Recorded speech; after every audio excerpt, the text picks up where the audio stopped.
magandang umaga po sa inyong lahat. Ang pangalan ko po ay si Trisha Macancibi Valencia, Grade 2, SCP-FL. Mga paraan sa pagpapahalaga sa kulturang di material.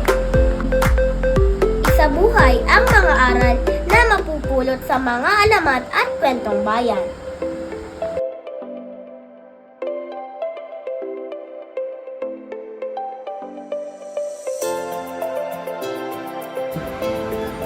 Daddy! Bless po! Okay, kumusta? Ang ginagawa mo? Ano yan? Tatapusin lahat ang assignment na. Ano to? Matapos na to. Okay na si Mami. Okay, dito mo na ako ha.